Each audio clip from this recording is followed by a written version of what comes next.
හරි පොඩි වීඩියෝ එකක් කරන්න යන්නේ මම යූස් කරන මගේ ටූල් එකක් ගැන. මේක මම හදාගෙන තියෙන්නේ මගේ සැලරි ට්‍රැක් කරගන්න.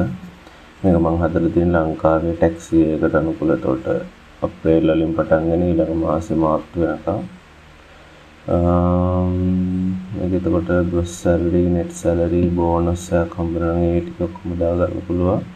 ඊපස්සේ ටෝටල් එක කැල්කියුලේට් කරන ටෝටල් net කැල්කියුලේට් වෙනවා. එතකොට EPF කම්පැනියෙන් කොච්චරද අපින් කොච්චරද ටෝටල් එක කම්පැනි එකකින් ETF නම් ඊට පස්සේ අපිට එක බෝනස් එක ලම්ප් සම් ටැක්ස් එක ඊපස්සේ ටෝටල් ටැක්ස් එක ඔක්කොම කැල්කියුලේට් වෙනවා.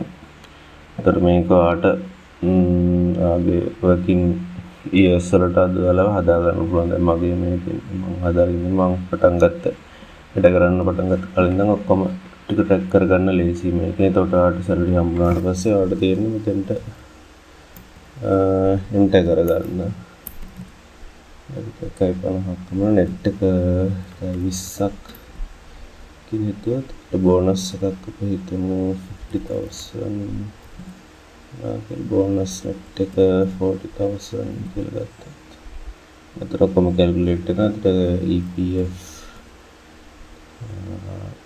20,000 10,000 මේ වගේ කැල්කියුලේට් කරනවා. කම්පැනි එකත් ඔක්කොම කැල්කියුලේට් කරනවා. ඊපස්සේ ටැක්ස් එකක් තිබ්බොත් ඒක සම් ටැක්ස් එකක් තිබ්බොත් ඒක ඔක්කොම කැල්කියුලේට් කරලා ඔක්කොම අවුරුද්දට කොච්චර ටැක්ස් ගියාද කොච්චර සැලරි ආවද ඒ ඔක්කොම බලා ගන්න පුළුවන්. EPF ETF කොච්චර මේ වුණාද.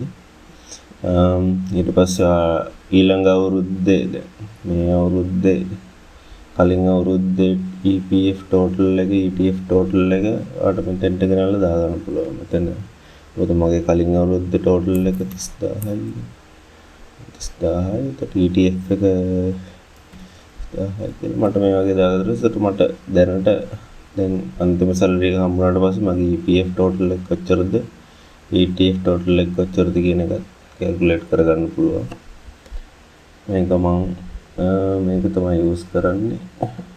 මේක කාට හරි යූස්ෆුල් වෙයි කියලා හිතනවා. Thank you.